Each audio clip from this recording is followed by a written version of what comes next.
윤석열 전 검찰총장에 대해서 좀 네. 얘기를 해야 할 것 같아요. 네네. 윤석열 전 검찰총장, 네. 지금도 이 지지율 이런 것을 보면은 네. 30 내지 40%를 그렇죠. 오르락 내리락 네네. 하면서 네. 압도적인 1위를 네. 지키고 있습니다. 네네. 과연 5월 중에 정치권 입성이 이루어질지 이런 것도 궁금합니다만은 네. 윤석열 총장에 대한 검증 작업이 어떻게 진행이 될까, 어떻게 네. 시작이 될까, 네. 이런 것들도 하나의 관심사가 됐는데 네. 일단 국민의힘 내에서부터 네. 이 공개적인 비판의 목소리가 터져 나왔어요. 그러니까 그렇죠. 윤석열 총장의 검증 작업의 첫 신호탄이 그렇죠. 어떻게 보면 내부에서부터 그렇죠. 터졌다. 그렇죠. 이렇게 볼 수가 있어요. 네. 그래서 지금 국민의힘 김용판 의원, 네. 네. 대구 출신. 네, 대구입니다. 예, 검찰 서울지방경찰청장 했죠.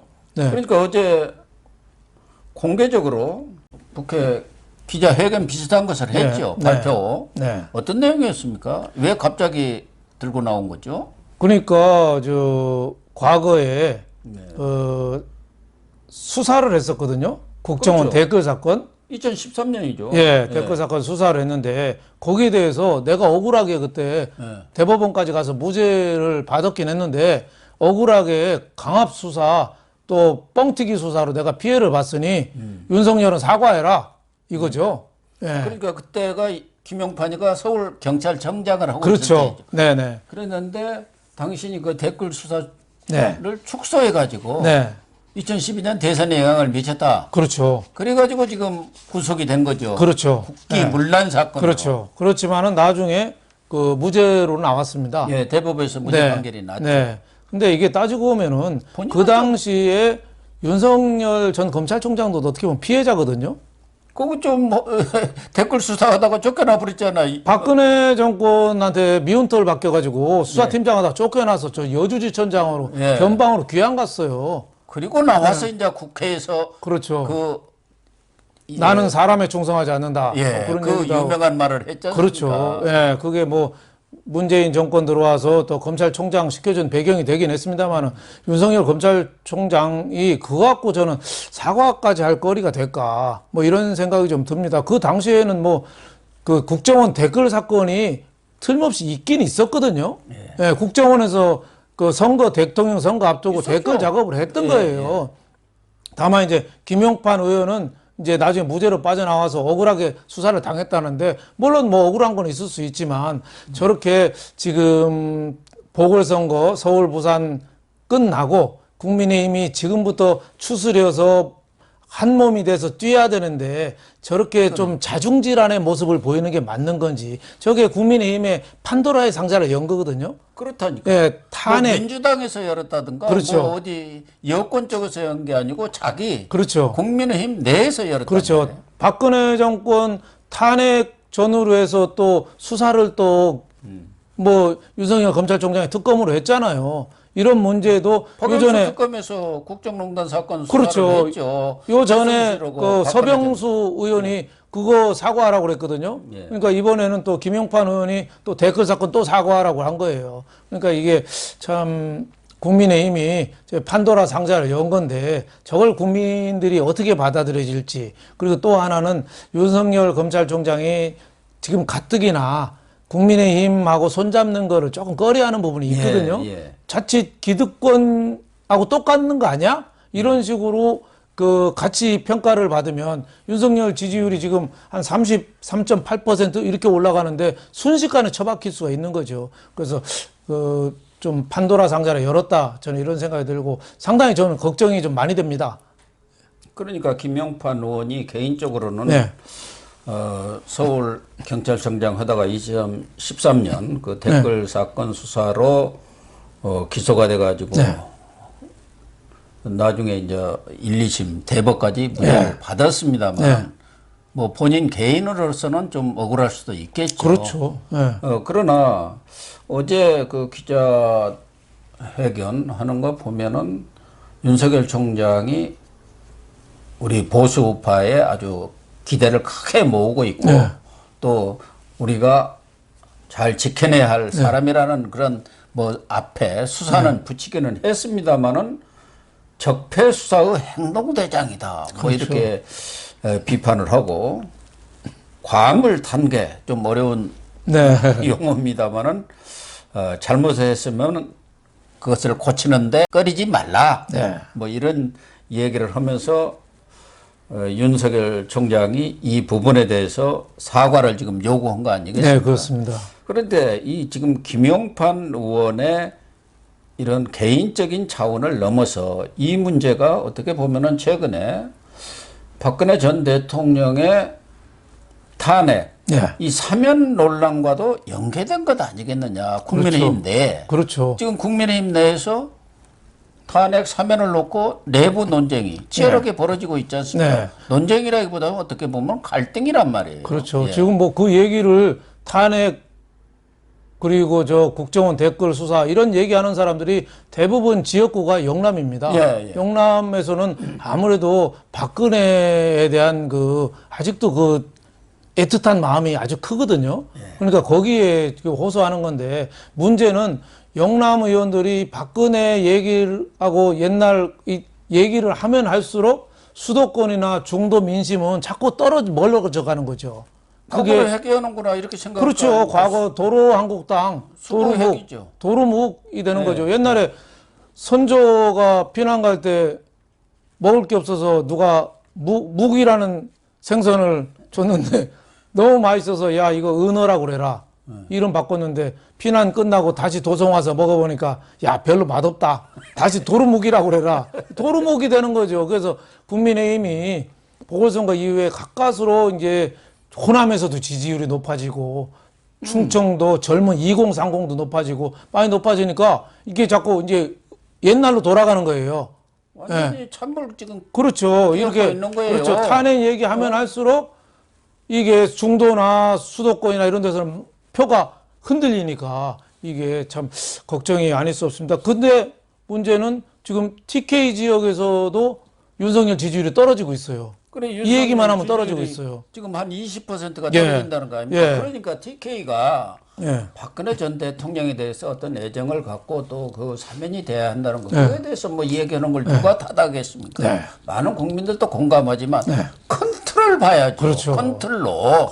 미래를 봐야 되는데 예. 자기들끼리 모여갖고 그러니까 자기 국회의원 선거만 생각하고 있어요. 예. 그러니까 지역 감정에만 호소하는 거죠. 이런 사람들 예. 때문에 정권이 교체가 안 되고 지금 그렇죠. 재보선에 자기들 때문에 국민의힘 때문에 무슨 이겼습니까? 네, 그렇죠. 국민의힘 보고 찍었다는 사람 7%뿐이 안 되지 않습니까? 그러니까 윤석열 검찰총장에 대해서는 두 가지 시각이 있는 거죠. 네. 하나는 박근혜 대통령을 쓰러뜨린 칼잡이다. 예? 그리고 또 하나는 박근혜가 저렇게 억울하게 오래 감옥 생활을 하는데 그 원한을 풀어줄 수 있는 기사다. 윤석열이가. 그 두 가지 평가가 이게 이율배반적으로 있는 거예요. 근데 저는 국민의힘 영남 쪽 의원들이 최소한 내년 대선까지만 좀 참아라. 이 얘기 좀 해주고 싶어요. 그 지금 윤석열 검찰총장 지지율이 저 윈지코리아에 의하면은 33.8%인데 국민의힘 1등이 누군지 아세요? 지지율? 대선 적합도 조사? 국민의힘에서는 유승민 2.8%예요. 예, 2.8% 갖고 유승민 1위면 경쟁력이 있을까요? 그건 뭐 기대를 할 수 없죠. 안 되는 거예요. 안 되는 거예요. 노무현이도 뭐 예. 2% 시작해가지고 그렇게 일으켰습니다. 그때는 딱 한 번. DJ라는 사람이 그렇죠. 호남이 쫙 밀어줬거든요. 그렇죠. 전략적으로 그래가지고 그리고 뒤집어 노무현은 그 전에 50 청문회에서 명패 집어 던지고 청문회 스타였잖아요. 그런 게 배경이 됐는데 다른 후보 유승민, 원희룡 이런 사람 갖고 대권 도전할 수 있을까요? 저는 국민의힘이 진짜 영남 쪽 의원들이 생각 다시 해야 된다. 지금 민주당의 가장 큰 골칫덩어리는 문바들이거든요. 국민의힘의 가장 큰 골칫덩어리는 저 영남 쪽 의원들 일부 지역에만 편승하려는 지역 감정에만 편승하려는 의원들이 아니냐. 물론 뭐 영남 쪽 시청자분께서 듣기가 좀 불편할 수도 있겠지만은 그게 지금 현실적인 얘기다 이런 말씀을 좀 드리고 싶습니다. 그러니까 영남 쪽에서 영남 패권 의식을 지금도 버리지 못하고 있기 때문에 지금 당대표 원내대표 선출 과정에 있지 않습니까? 당 지도체제. 모든 사람들이 좀 탈영남해라. 그렇죠. 그리고 탈중진해라. 뭔가 면모를 일실현하라고 하는데 당대표 원내대표 나온 사람들 다 영남 사람들 뿐이에요. 그러면 안 되죠. 지금 뭐 주호영이가 당대표 될 가능성이 제일 높다는 거 아닙니까? 그러면은 원내대표 계속 해갖고 그 얼굴이 또 그 얼굴이네. 그 나물이네, 그 밥이네. 그렇죠. 이렇게 될 건 뭐, 뻔한 거 아닙니까? 김종인 전 비대위원장이 뭐 공과도 있고 잘잘못도 있고 하지만은 가장 크게 평가받는 거는 중도로 많이 클릭해갖고 탈지역화 이거 하면서 호남 쪽 수도권에 상당히 어필했던 거를 크게 평가받아야 되거든요. 근데 그거를 자꾸 영남 쪽 의원들이 당대표도 하고 원내대표도 하고 탄핵 잘못됐다고도 하고 자꾸 이렇게 시비를 걸게 되면은 아, 그래. 다른 쪽 주민들이 아, 너희들은 원래 도루묵이구나. 이렇게 생각하면은 설 자리가 없는 거죠. 예. 그러니까 뭐 김종인 전 비대위원장의 공과도 많이 있지만 어쨌든 광주 5.18 묘지에 가서 무릎을 꿇고 사과도 했고 그렇죠. 또 MB와 박근혜 전 대통령의 그런 결과적으로 실패한 그런 부분에 대해서도 아주 점잖게 사과를 했지 않습니까? 그렇죠. 어쨌든 수도권에는 호남이 30% 이상을 차지하고 있기 때문에 수도권의 민심을 얻지 못하면 어떻게 된다는 게 지난해 4.15 총선이 보여줬어요. 그렇죠. 네. 완전 폭망해버렸잖아요. 네. 그러니까 계속 서진 정책을 지금 취해왔던 거 아닙니까? 네. 과거 DJ가 통진 그렇죠. 정책을 네. 취한 것처럼. 그래갖고 당내 의원들도 호남 지역에 자주 내려가게 하고 또 연결도 맺어주고 무슨 자매 그런 지역 담당도 시키고 또 호남에 대해서는 비례대표 25%를 배분하겠다. 이런 노력들을 기울여왔던 게 이번 이런 일들이 벌어지면 다 물거품이 되고 그렇죠. 도루묵 진짜 도로 한국당 그렇죠. 그렇게 되는 거 아닙니까? 그러니까 수도권 이런 데 표를 얻을 생각해야 되고 젊은 사람들 2030이 선호하는 그런 정당이 돼야 되거든요. 그러면은 여태까지 잘못된 거를 깨부시고 앞으로 나가야 돼요. 물론 탄핵 저는 억울한 게 많다고 봐요. 그때 뭐 형사 수사도 하기 전에 정치적으로 판결을 내려서 저런 꼴이 당한 건 충분히 억울하긴 하지만 그거는 정권 잡은 다음에도 안 늦거든요. 지금은 그럼요. 이제 한 10달 참으면 되는데 그걸 못 참고 자꾸 판도라 상자를 열어요. 문제가 있고 저는 또 저 국민의힘이 불안한 게 황교안까지 지금 나오잖아요. 나와서 지금 열심히 돌아다니면서 진짜 그러니까 다른 사람 젊은이들이나 수도권에서 볼 때는 야, 저렇게 지난 4.15 총선도 저 황교안이가 공천 막 뒤집고 저렇다가 국민들이 망한 거거든요. 한때는 국민의힘 이 혐오도가 깊이 정당인 게 저 김정은보다도 더한 적이 있었어요. 근데 지금은 많이 좋아졌거든요.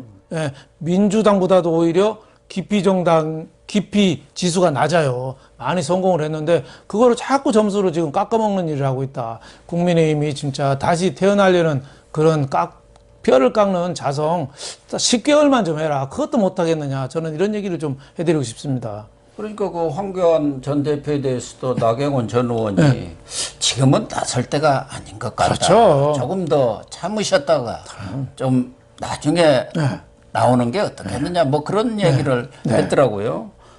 그런데 사실은 이 김용판 의원 전에도 뭐 홍준표 전 대표 지금은 뭐 무소속으로 있습니다만은 복당을 하려고 몸부림을 치고 있잖아요. 그것도 벌써 윤석열 전 총장을 일종의 디스를 하고 나섰어요. 윤석열 그거 조폭 리더십이야. 그런데 그걸 형님 리더십으로 이렇게 싹 분칠을 했다거나 해요. 그렇게 했다고 지금 공격하고 나선 거 아닙니까? 그걸 조폭 리더십이라고 하면 안 되죠. 그렇게 얘기하는 검찰총장 하면서 정권한테 온갖 핍박을 받으면서도 그래도 수사를 하려고 그래도 노력했던 인물인데 그걸 조폭 리더십이다 이런 너무 거칠은 말 아닌가. 저 국민의힘이 그 김종인 비대위원장 나가자마자 장제원 의원 같은 사람은 정치 기술자다. 예? 자기네 그래도 선거 이기는데 공헌을 한 사람을 잉크도 안 말랐는데 뒤에다 대고 정치 기술자다. 장제원 의원은 네. 안철수 경 지지하고 쭉 그래왔던 사람 아닌가요? 그렇죠. 주로 뭐 홍준표 쪽 뭐 줄도 쓰고 뭐 이랬는데 그러다 보니까 누가 홍준표 꼬봉이라고 그렇게 얘기를 했다고 말이에요. 예, 김종인 비대위원장이 그러는데 저런 식으로 처세를 하는 사람이 특히 영남 쪽이 많아요. 아니 지금 홍준표도 영남 아닙니까? 지금 그렇죠. 지역구가 TK 대구 아닙니까? 네, 네. 그게 유승민은 지금 전 의원이고 지난번에 출마를 안 했습니다만은 이번에도 뭐 책 내면서 경제만 하고 다음에는 경제 대통령이 돼야 해. 그게 대세일 거. 윤석열 너 경제 전혀 모르자 그 얘기거든요. 지지보 보면. 그렇죠. 네. 원희룡 또 제주지사도 김정인 만나고 나서 그 지지율이라는 게 3개월 내지 6개월 지나면 어방할 수도 있는 것입니다. 그것도 쓱 어떻게 보면 윤석열을 겨냥해갖고 그렇죠. 지금 윤석열 지지율 그거 별거 아니다 이런 식으로 지금 내부에서 김용판 말고도 홍준표, 유승민, 원희룡 다 대권 주자들 그렇죠. 벌써 시작된 거예요. 네, 자꾸 사실은 자기 쪽에서 이렇게 공격을 하는 게 제일 무섭거든요. 그렇죠. 아는 사람이 제일 무서워요. 그렇죠. 살아보면은. 예, 선의의 경쟁을 해야 되는데 저렇게 자꾸 흔드는 거는 뭐 지지율 순위 변화 뭐 이걸 노리는 건데 역대 대통령 선거를 보면 노무현만 그때 1몇 % 지지율을 뒤집고 이회창을 이겼지 1년 전 지지율이 나중에 대선까지 그대로 갔다. 이런 거를 좀 강조해드리고 싶고 내부에서 선의의 경쟁을 해라. 아무래도 뒤통수 잡고 끌어당기고 이런 거는 국민들이 볼 때는 이 분열, 예? 네. 과거로의 회귀, 수구 이런 느낌을 주면은 같이 폭망한다. 이런 좀 생각이 들어서 최소한 대선 10개월만이라도 좀 자중자애하고 내부의 힘을 좀 키워라 이런 생각이 들고 이게 오래 가면은 국민의힘 쪽에 윤석열 검찰총장이 국민의힘 쪽으로 보고는 소변도 안 볼 겁니다. 우리 군 제대할 때 그랬잖아요. 나 있던 부대 보고서는 소변도 안 보다고 하도 지겨워가지고 예? 아마 소변도 안 볼 거예요. 그렇게 되면 서로가 불행한 일이다. 힘을 합쳐야 되거든요. 예. 노무현 전 대통령도 당시 뭐 2%도 안 되는 지지율을 갖고 있었습니다만 본인 스스로가 지역구도 타파를 위해서 꾸준히 노력을 해온 점이 있고 또 50 청문회라든가 이런 과정을 통해서 청문회 스타로 부상이 됐습니다. 그런데 결정적인 것은 그때 막강한 힘을 가지고 있는 DJ 공교동 세력이 노무현이라는 사람을 새롭게 부상시키는 게 이인재라든가 낡은 인물보다는 대선에서 이길 확률이 높다. 그렇죠. 이런 판단을 한 거예요. 그렇죠. 그러니까 판을 바꿔버린 거 아닙니까? 그렇죠. 새 인물로. 그렇죠. 근데 지금 국민의힘은 혼인물로 옛날로 돌아가자. 다 낡은 인물이죠. 웃기는 사람들이에요. 지금 젊은 20, 30, 40 이번에 보궐선거에서 국민의힘을 많이 찍어줬는데 그게 윤석열에 대한 기대감이 반영된 측면도 있습니다. 지금 20, 30 지지율이 제일 높은 게 윤석열입니다. 그렇죠. 여야를 통틀어서 이재명보다 더 높아요. 그렇죠. 새로운 인물이니까 아직 검증도 안 됐으니까. 그리고 경제를 모르니 뭐니 하는데 외교 안보를 모르는데 뭐 이게 뭐가 중요합니까? 옛날에 전두환 대통령은 경제를 알아서 잘했습니까? 그러니까요. 경제 잘 아는 사람 그 누구죠? 시켰죠. 네, 그 아웅산 거기 가서 돌아가신 분 김재익 수석. 김재익 수석. 경제는 자네가 대통령이야. 네가 해. 맡겼잖아요. 그러니까 잘 되지. 지금 우리나라 경제 꼬이고 백신 꼬이고 뭐 그게 뭐예요?